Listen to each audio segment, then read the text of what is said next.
Chris here, and welcome to my channel, and welcome to this week's reading vlog. So we're in week 4 of August, and as you can see, our helper is here.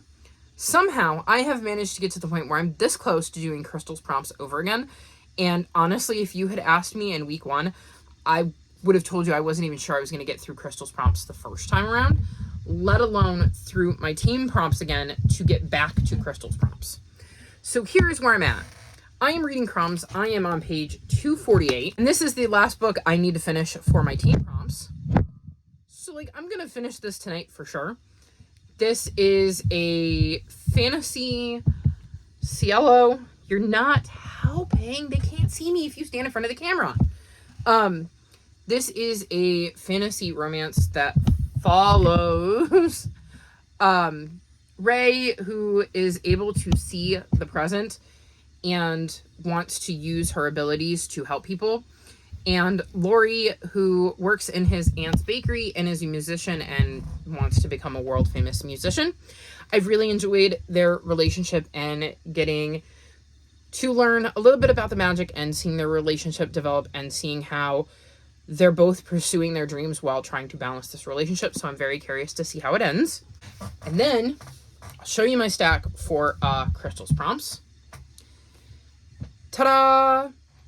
Also, I have Spy Family, Volume 1 at the library. But this is my stack. So we have Murder in the Book Lover's Loft, the Egyptian Antiquities Murder, and these two are cozy mysteries, so they should read really fast. In addition to Spy Family, Volume 1, I have Witch Hat Atelier, Volume 3, and Ragnar Crimson, Volume 1. So I have 3 mangas on there. Those should read incredibly quickly. I have Blue Crown, which is a reread and is middle grade. I have The Glorious Race of Magical Beasts, which is also a middle grade, and I almost dumped that pile into my face.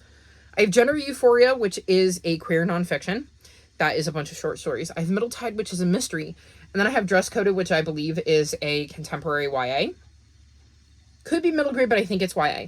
So I don't see anything on here that is going to take a ridiculously long period of time.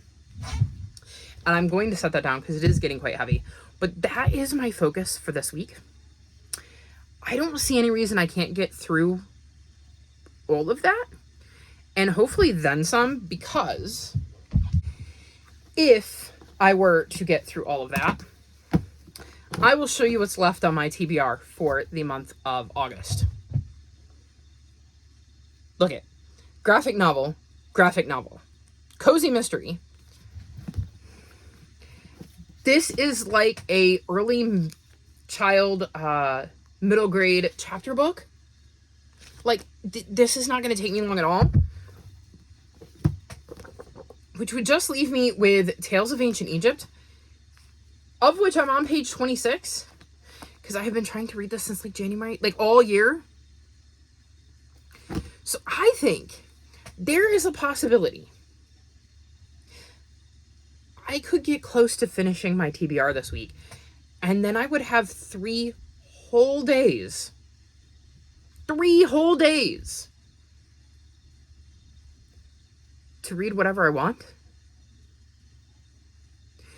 I mean, I will probably tackle some of the books that I planned to read in September that did not end up factoring in to my various TBRs I have going for September,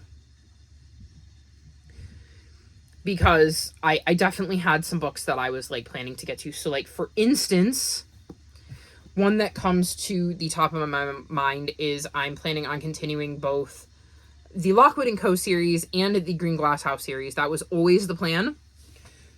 So they're both on there. I'm trying to think. Where is it? So I had the Egyptian Antiquities Murder that I held up. I had planned to continue that series next month. I have a couple of the Haunted Home renovation mysteries that I wanted to continue next month. So I have on my spreadsheet plans for pretty much every month of the year of books I would like to get to. So I believe the latest Keeper's book comes out in December. I put that on my December TBR because I know I'm not going to want to let it sit around my house. I'm going to want to read it. So I had books that I was hoping to get to in September. So there are some that did not make it to my TBR because I have filmed both my Phase Out Your TBR and my Phase 10 TBR. I mean, you can see in the background, but there's no way this vlog is going up before my TBR does. So I don't have to worry about that quite as much. Although I just realized it's probably in the background of my last vlog too. Oops. Okay, so I'm going to have to get my TBR out even earlier than I planned. But I've already filmed those. I planned my series September TBR. I have planned my Final Book Support Group TBR, which just leaves me with Sufferathon, and you don't have a TBR for that. So, this is going to be very, very interesting because if I can, I'm going to dive into some of the books I would like to get to in September that I don't have to read in September, which I would argue could also be the nonfiction I wanted to get to if I didn't put that on a TBR, or any of the books that came out of my series to continue jar. Because while I was pulling them out for September, there's no reason I can't get a jump on them because they're not on like my official I must read in September TBR. So I will definitely have some options, and that could be quite intriguing. That being said, it is currently 1:46 in the morning. And I would like to curl up so that maybe I could get to bed in the next few hours. And like I said, I'm going to finish this. And then I already know what I'm going to pick up because I have been trying to balance physical reads with audiobooks. And I know I have an audiobook for these four. I obviously don't for my manga. So I need to read physically these three. And because I don't know what kind of mystery this is, I'm not going to start this at night in case there's anything that I find creepy. I really don't want to be in the slightest tired when I pick this up because I want to really, really enjoy this one. So I think I will pick this one up.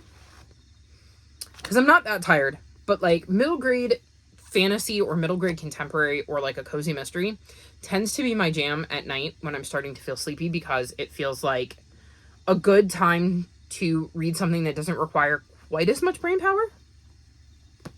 So this is probably what I'm going to read when I finish Crumbs, assuming I stay awake long enough to do that. Although I may try to sneak this in because why not? It won't take me long. But that's kind of my plan for tonight.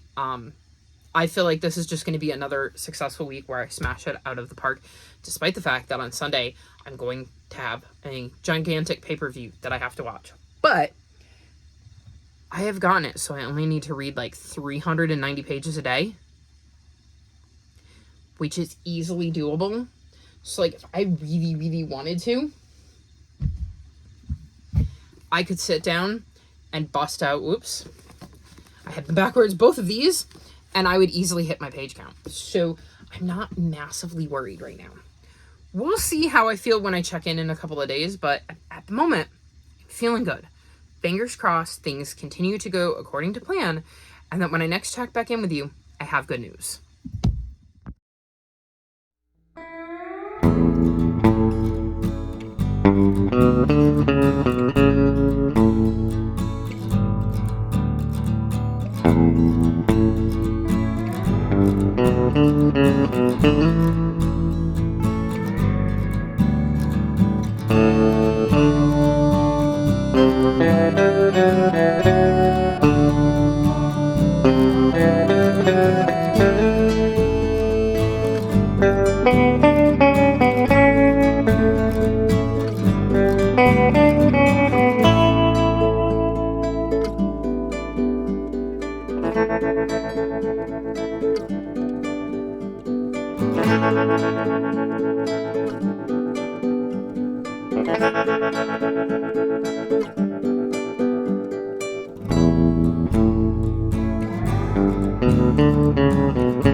So it is the 26th, and I definitely need to check in because there's only a couple days left to this, and I didn't want to check in yesterday because by the time wrestling got done, I was wiped and there was no way I was getting on camera. And then today, I knew I was getting my hair done, so I thought I'd wait until I got that done. So as you can see, the blue is gone for the most part. There's a little bit there, but we have gone purple. And regardless of my color hair, we have a yellow. So I have all of this beautiful purple hair now. And I'm very happy with how it came out. But I have a gigantic stack of books to run you through. So I'm going to try to keep it kind of brief. We'll see how it goes. So first up, I finished Crumbs, and I gave this 4 stars. I ended up really enjoying this. I liked the relationship that was built between, what is it, Ray, and Lori. She's not helping. The food is over here. It's not on my desk. I really liked the relationship that was built between Ray and Lori. I liked learning about some of the magic in this world. I liked the drama that was woven throughout, and I just thought this was a really fun read, a really quick read, and I would definitely read more by this author. I also really enjoyed the art style, so very much enjoyed my read of this. Then I read Trouble with Tattletales, which is the second book in the Fabled Stables series, and I gave this 4.25 stars. This follows a young boy named Augie who works in these kind of magical stables, and every once in a while a stable will appear and he'll have to go rescue a creature that needs to come into the stable. And in this one, he is tracking down some tattletales. So I think this is just a really, really cute, like early chapter book series with some really nice art. I like how the illustrations add to the story. I think that it's just a fun, cute read. I gave this 4.25 stars. I enjoyed my time with it.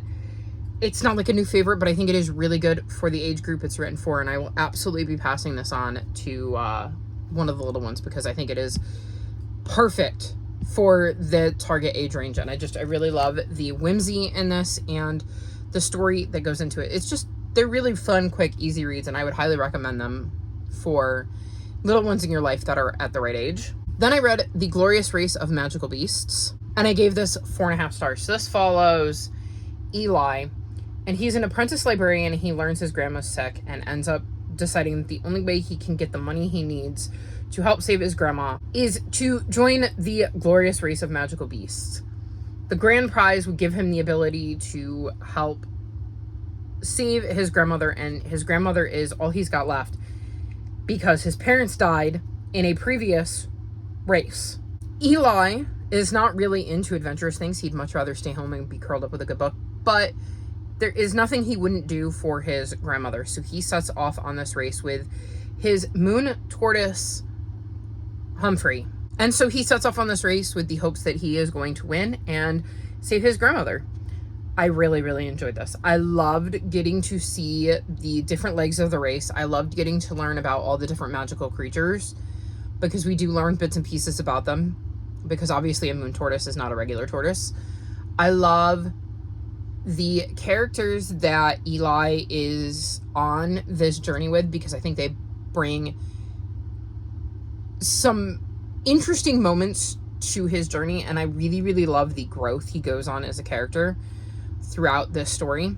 I love how it demonstrates just how much he loves his grandmother and just how important she is to him because he doesn't really want to go on this race. He's not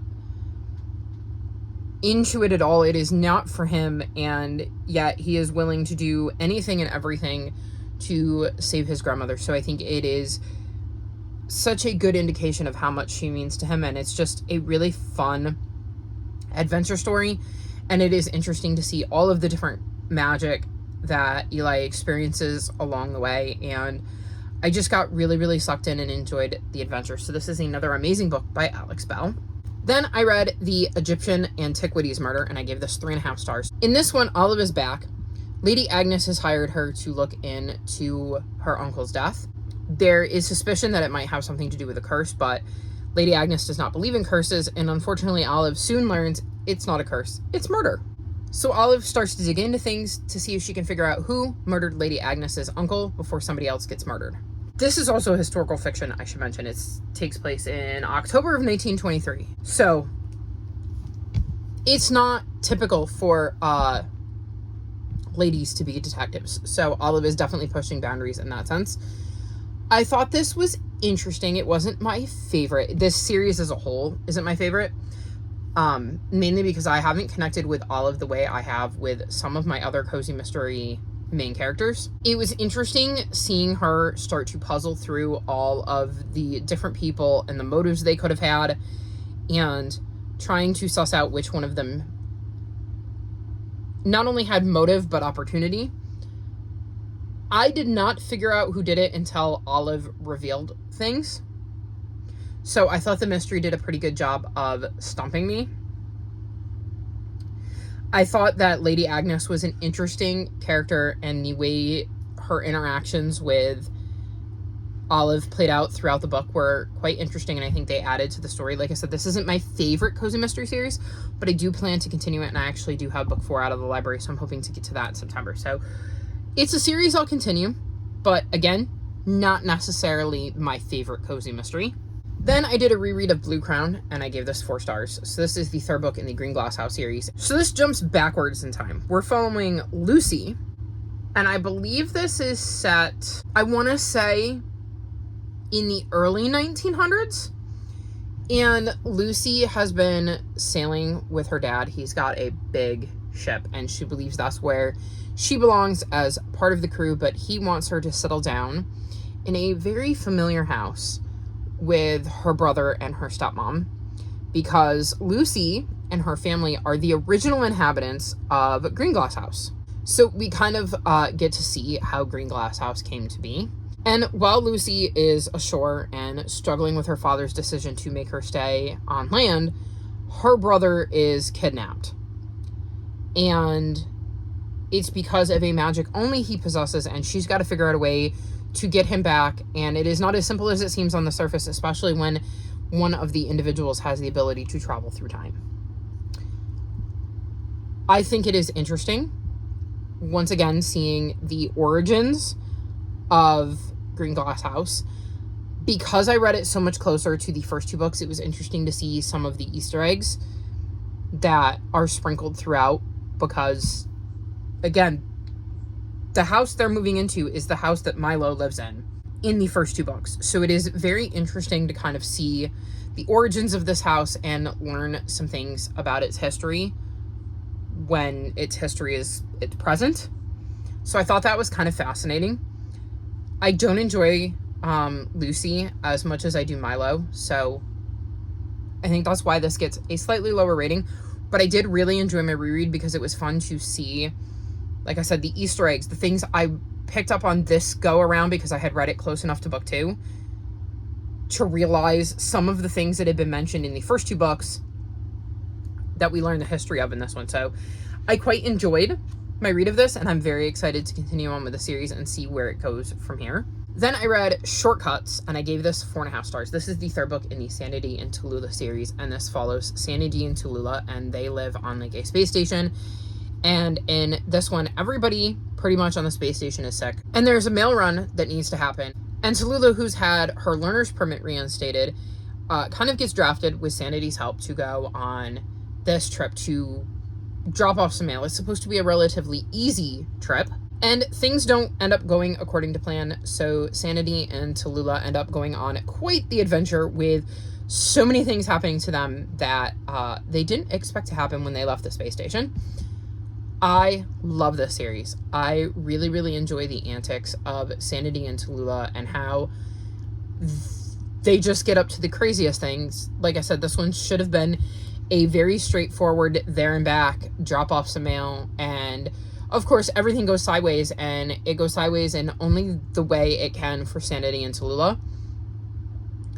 I had several moments where I chuckled during this one. I thought that there were some laugh out loud funny moments. I really like the girls' relationship and how they kind of balance one another, and I love being in this world and getting to see the adventures they go on and the characters they meet along the way. So very much enjoyed this edition. And as you can see, here is the art style. Not my favorite. I'm trying to find a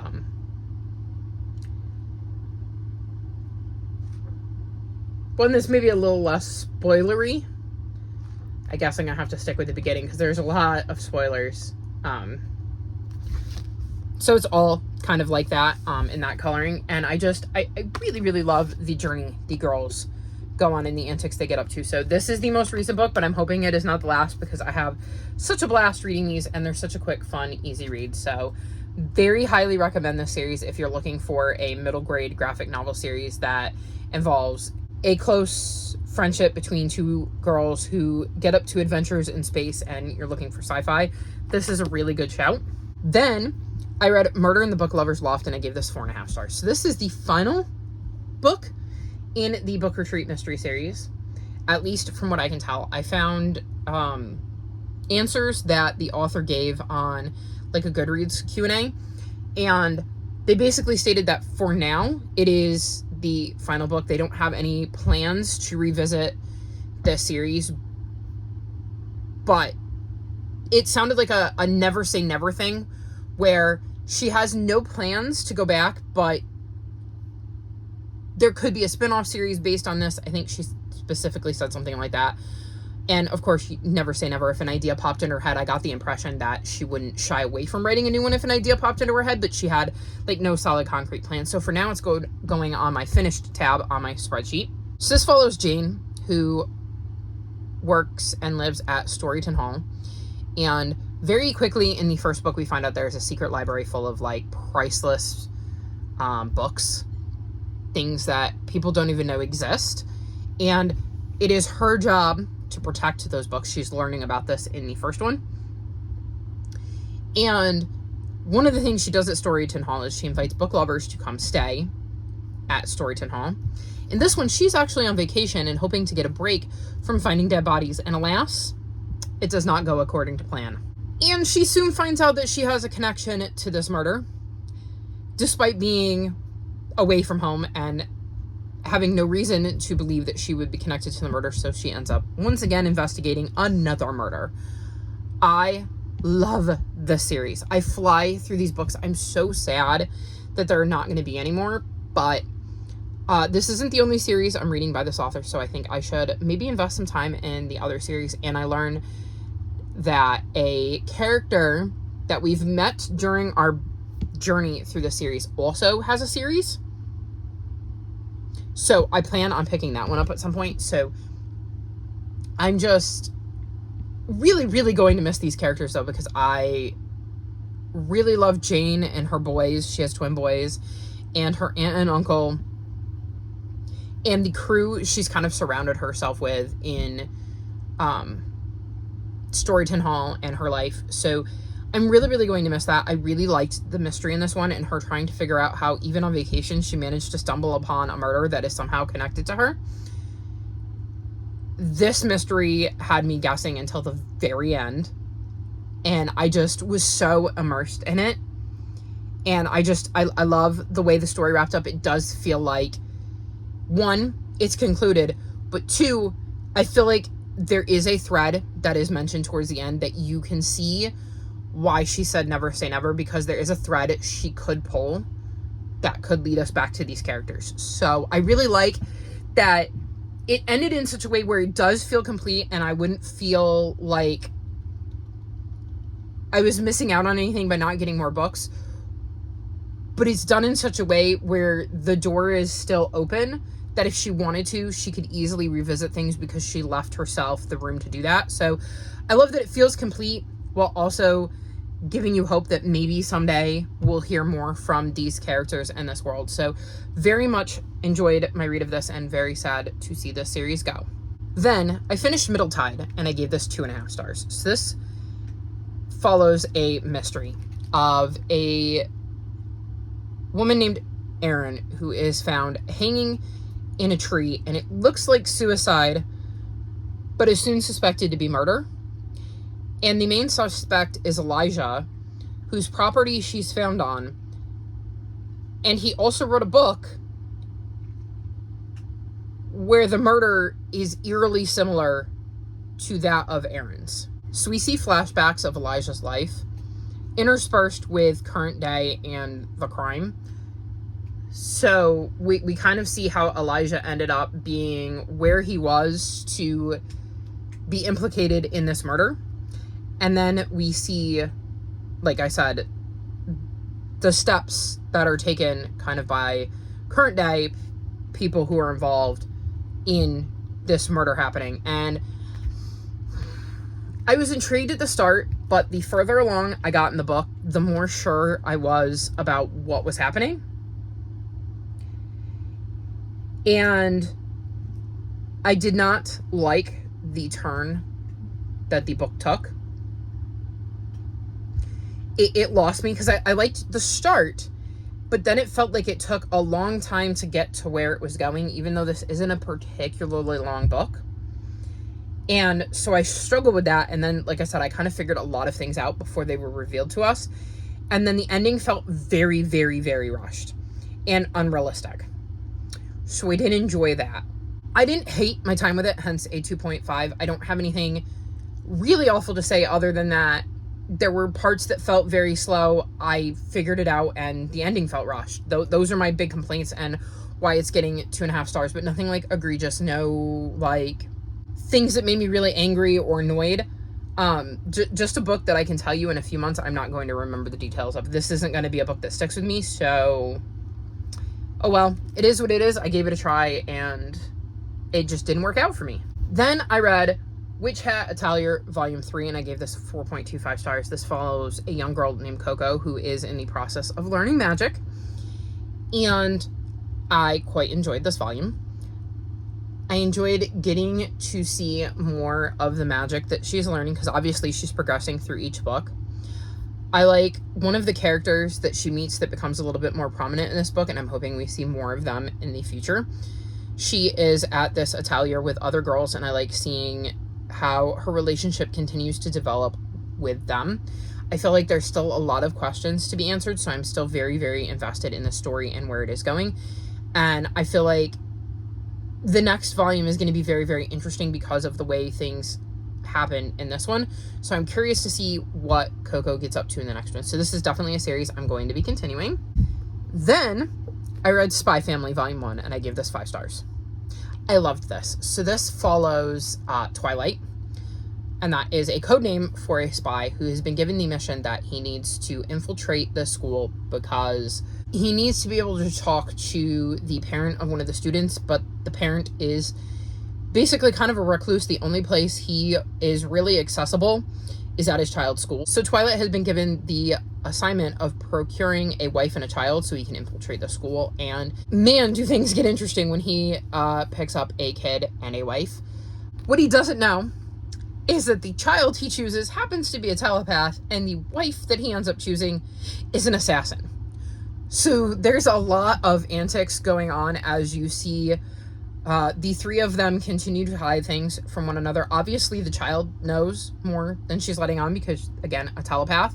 But it is interesting to see Twilight try to hide that he's a spy and his reasoning for needing this family, while his adopted daughter is clinging to this family because she doesn't want to lose this family again. She just really wants to have a mom and a dad and a family.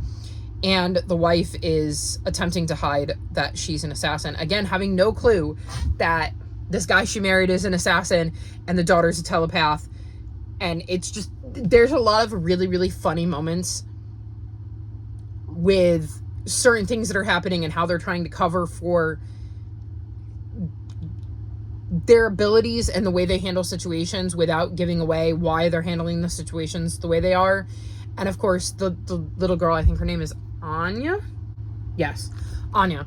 Anya is just hilarious. She's so much fun, and I cannot wait to see how she adapts to what she's hearing in Volume 2. So this is absolutely a series I'm continuing because I love the first volume so incredibly much. And then the last book I read is Ragnar Crimson, and I gave this 3 stars. So this follows some dragon hunters, and in this world, dragons are not good. They're bad. And the dragons definitely need to be taken out, and we're following Ragna, who just wants to be able to stay with a master dragon hunter named Leonica. But then some things happen that make it clear to him that that's not going to be possible, so he has some choices to make, and we see how they end up playing out. I think this is a series I will continue, but probably not unless it comes out of my jar. It was not my favorite, especially when I read it the same day I read Spy Family and Witch Hat Atelier, because I really enjoyed those, and it just showed me how much I wasn't as into this one as I was into those two. There were parts where I had to reread the panels to really digest what was happening in the scene. But I do think that in future volumes, I think it might become more clear, because there was a lot that was packed into this first volume. And I feel like we need more backstory to understand some of the things we learned in this particular volume. So it's not a series I'm against continuing. It's just not a high priority, because I'd rather read Witch Hat Atelier and Spy Family. So I didn't not enjoy this, but I didn't love it either. So we'll see where it goes in future volumes, because I think it could go either way as to whether I start to get enough answers that things start to make sense and come together in a way that I enjoy. But I could also see it continuing to be something where I'm not loving it and I end up DNFing the series. So not a high priority, but we'll probably get back to it at some point. And then the very last update I have for you is that I am partway through Matchmaking Can Be Murder. I'm on page 160. This is a cozy mystery that is set in a Amish town, and we're following Millie, who is a widower who has come back home to be near her family. She had left to take care of an older sister. And she's a bit of a matchmaker and does not think her niece should be marrying Zeke, who she's engaged to. And when she has a conversation with Edith about it, that's her niece, Edith agrees, ends up breaking off the engagement to Zeke, but shortly thereafter, Zeke is found dead in Edith's greenhouse, and Edith is the one to find the body. Of course, this leads Millie to looking into things, because she's got to, protect her niece, both from going to jail and her niece's reputation, and she happens to have a couple of goats. And so far, I think they're my favorite part. I have no idea how I'm feeling about this book. I'm intrigued by the mystery, but I'm struggling because I think it is, and don't hold me to this, because what I know about being Amish could not even fill a thimble, but I'm going to guess that the author did a lot of research, because there are words that I'm assuming are accurate to the way the Amish would say them, but aren't the way we non-Amish would say them. Let me see if I can find an early spot here, because I was not reading along in the beginning. I was listening along, and it took me a while to realize the issue. Like, for instance, it says, it's best to get the worst done as soon as possible so that you can move on to the good again. At least I think it's good, off the top of my head, because it's spelled G-U-T and it's italicized. Let me see if I can, where is it? Right there. And so I was very confused, because there's another one down here where it says, like, auntie, but it's different. So I think she did a lot of research, if she's not Amish herself, into how their language works. And I also think that there are certain differences in the way they use grammar to speak, because I've noticed that, at least in the audiobook, the way certain phrases and sentences are said are grammatically correct, but are not necessarily the way I would say them, because there's, like, if it makes sense, more than one way sometimes to say the same thing, and the way I would say them versus the way they're being said here are two completely different things. So sometimes it throws me a little bit, because I have to stop and think about what's actually being said. And like I said, something like, I think do not hold me to this. I think that good is pronounced like goot, And it took me a minute to realize what was being said, because like auntie, mom, they're said slightly different too. And they're all italicized in the book. And I wasn't reading along physically, so it took me a minute to realize why things were being said the way they were being said. So that brought down my enjoyment a bit at the beginning, because I spent a lot of time feeling like my brain was glitching, because I was like, did I just hear that right? What was just said? Or feeling like something was off in the structure of the way things were being said. But like, I think now it is more because it is written the way a conversation would happen between people who are Amish when an Amish character is speaking, and it's taking my brain a while to adjust to that, kind of like the same way it would to Old English. I hope this is making sense. It's really, really hard to explain, but I have gotten into the mystery, and like I said, I really, really like the goats. So we're going to see how this goes. I don't think it's going to be a favorite series of mine. I think I own book 3, so I might continue on to get through that one and get it off of my physical TBR. But I think after that, if I'm not caught up, it might be a TBR jar kind of thing. Or maybe I'll DNF the series. I don't know. I'm not there yet. Because, like I said, I'm invested in the murder and trying to figure out who did it. Because I obviously don't believe it was Millie's niece. But other than that, I have no idea. So we're going to see how it goes. But I don't think it's going to be like a new favorite or anything. So that is my very, very, very long update. Like I said, I kind of went crazy with the reading this week. Which leaves me for the last of my TBR that I plan to read in August. That's it. I don't know how I ended up here, but I'm not complaining. I'm really, really not complaining. I plan to read this Wednesday because I have Dynamite, and I thought, perfect, I'll just zip through this graphic novel and that'll definitely hit my page count for Wednesday, which means my plan for the rest of Monday and Tuesday is to try to read as much of this as possible. I mean, it is 10:30 almost on Monday, so I don't have a lot of Monday left, but we're going to see how much of this I can get through in the next, like, 36 hours. I don't know. It's going to depend on how much I read tomorrow, I think. Because I think I should probably finish this tonight. That's the plan. And then that would leave these for tomorrow. But we'll see how it goes. But I see no reason I won't finish that before the end of the month. And read some books I plan to read in September that didn't end up on any specific TBR, were just things I hoped to get to in the last few days of August. So I'm going to wrap this clip up here because it's almost 40 minutes, and I apologize to Editing Crest for giving you a 40-minute clip to edit, and for you all having to listen to me talk for however much of this actually stays in the clip. So yeah, I'm going to go and try to finish that book, and I will check back in with you on Thursday to wrap this vlog up.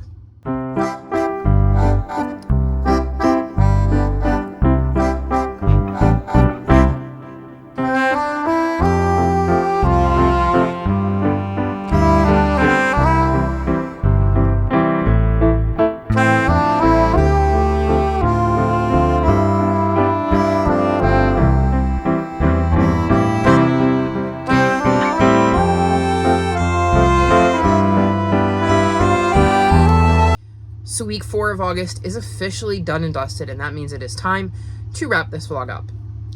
It has been a busy few days. As you can see, I have changed up my hair. We're purple now, and I am really, really loving it. I also got a trim, so it's a little bit shorter, which makes me very, very happy because it was getting a little too long for my liking.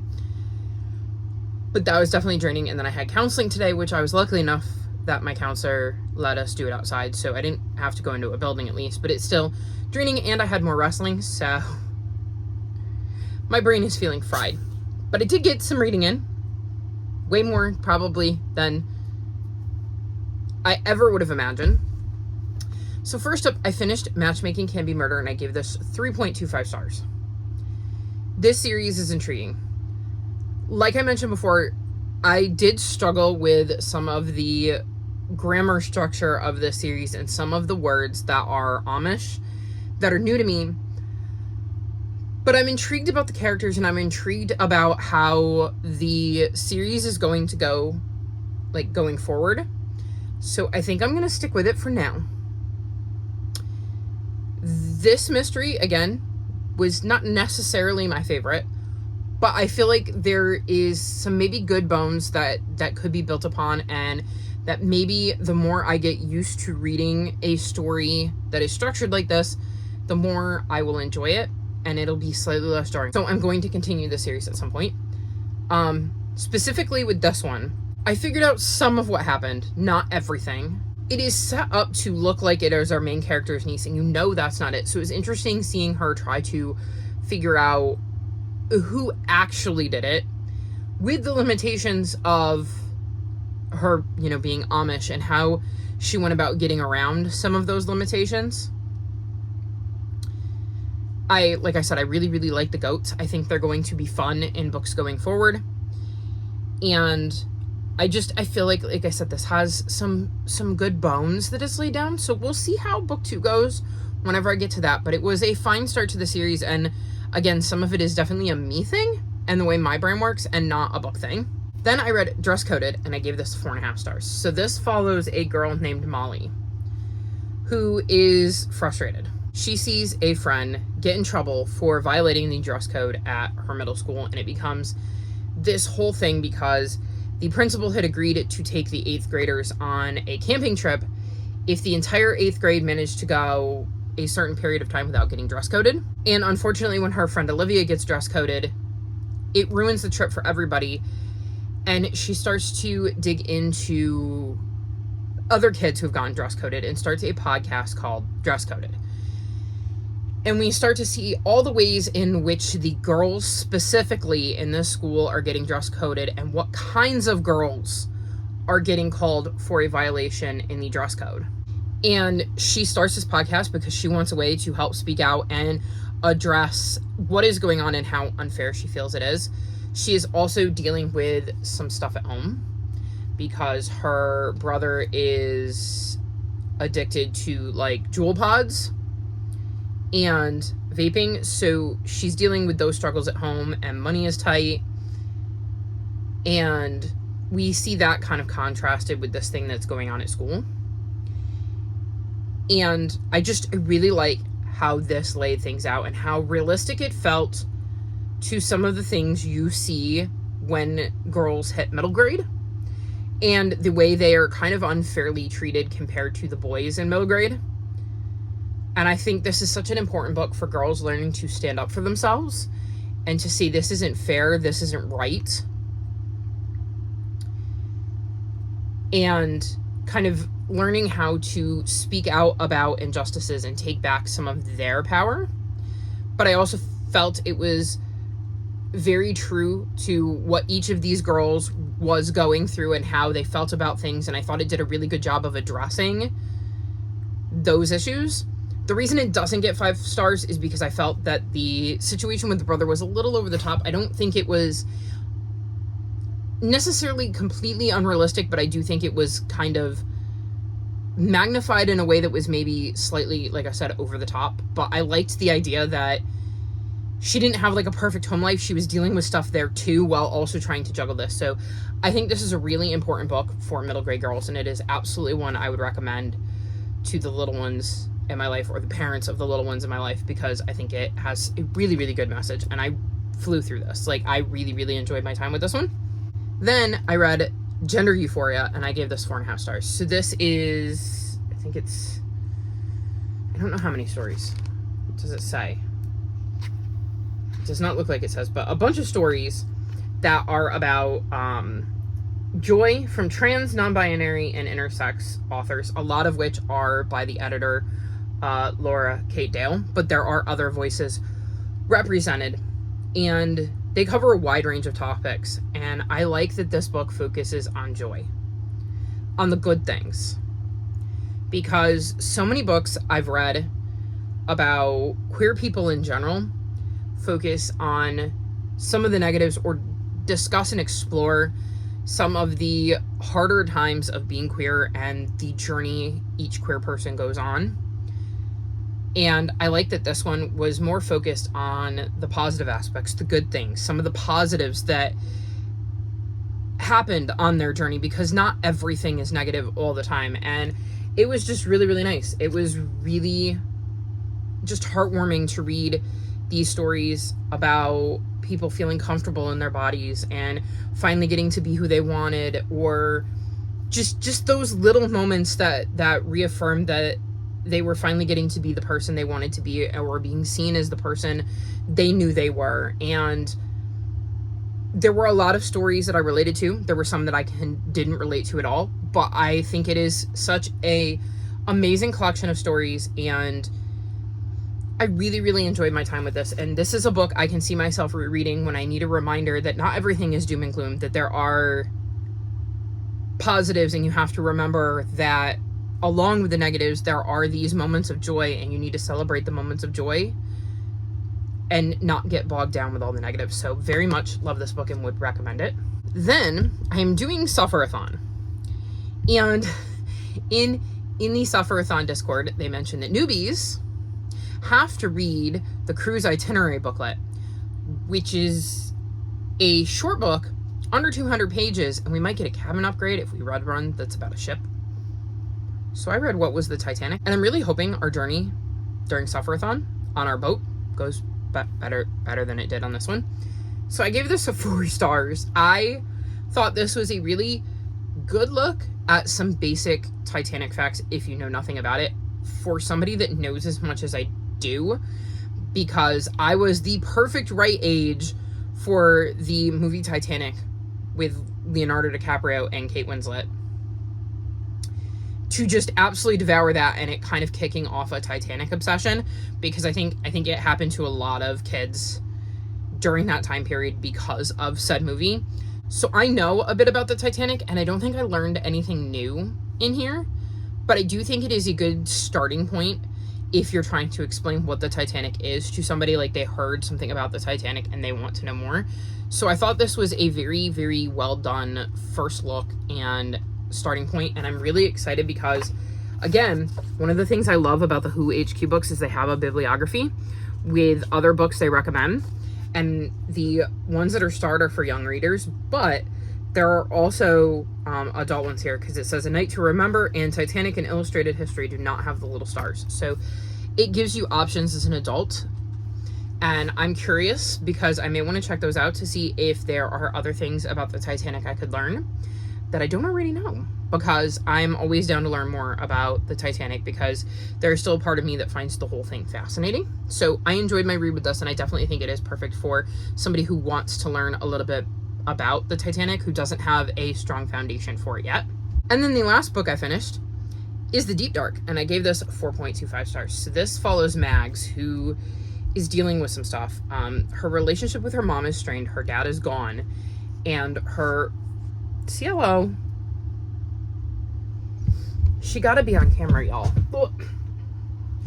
And her grandmother had suffered some strokes, so she's struggling to get around, and well, Mags also has a secret, and then this person from Mags's past shows up, and Nessa wants to get to know Mags again. She wants to spend time with Mags and catch up, and well, Mags wants to continue to hide her secret, and Nessa just keeps kind of chipping away at Mags in the hopes that Mags will let her in. So we kind of see that journey as Mags is dealing with all of this stuff, including a deep, dark secret. And Nessa is this kind of bright light who wants so badly to be back in Mags's life and, wants to, help her with whatever's going on. So I quite enjoyed this. I thought it was really, really interesting, because we'll give you a look at so here's Mags, and then I'm gonna flip some pages. So we see Nessa get back in touch, and it changes to color, and it is really interesting because there's various ways that colors are used throughout the story to demonstrate certain time periods, and I really like how the art plays with that color and how it is a part of the story and a part of how the story is told. So I thought that was really intriguing. I like seeing Mags and Nessa get to know each other as adults, because they were childhood friends, and obviously you're a lot different. Well, they're not adults. They're, I would say, graduated high school, because Nessa, I believe, is talking about college. So they're like right on that cusp of becoming adults properly. And it is just interesting because they're obviously very different people than they were when they were kids. And it is interesting to see them reconnect, and how Nessa is dealing with her own stuff, but also wants to be there for Mags, and Mags is struggling with not wanting to let anybody in because they want to keep their secrets, but can't quite help being drawn toward Nessa. And so I thought this was an interesting book. Like I said, I really, really enjoy the way Molly Knox Ostertag played with color in using it to help emphasize scenes. And this was just another brilliant book by Molly Knox Ostertag, and I will definitely continue to read from her because her books have been absolutely brilliant. But that's not all I've read. I have started the latest T.E. Kinsey book. I'm 61 pages in, so I'm on chapter 4. I don't have much to say yet, other than that it's really nice being back with Lady Hardcastle and Flo. These are historical fiction, cozy mysteries, and Lady Hardcastle and her lady's maid, Flo, had a very interesting life, and then they retired to have a quiet life in the country, and it's very much not been quiet. And they have been roped into another dead body and another murder, and we're going to see them try to put the pieces together in the way that they always do, and I'm just quite looking forward to seeing what this one brings and what hilarious situations they find themselves in. And then the other book I've made progress in is Live and Let Chai. So I am on page 114, so very decent progress in this, and this follows Everly, who has recently moved back to her hometown. She hasn't had a great go of things, but she has opened up an iced tea shop and feels like things are starting to look up. But there's one guy that keeps coming in, and he's got some issues with her because she won't post her ingredients. And they kind of have a slight argument about it. Not a big one, but then he turns up dead and has one of her iced tea jars right next to him, which kind of leads to her being the main suspect.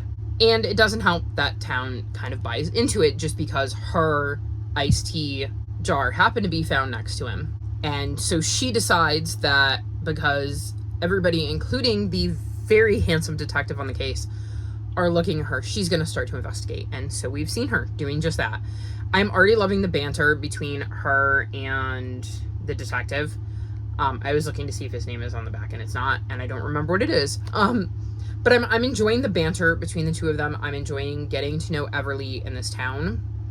I feel like this is going to be a really good start to the series, and I don't know yet who I think did it, but I obviously don't think it was Everly, and I'm looking forward to continuing on with my journey with this one. So that's it for my week. As of right now, I have 3 days left in the month, and I still have to watch my 4 hours of streaming. But this is the only book left on my August TBR.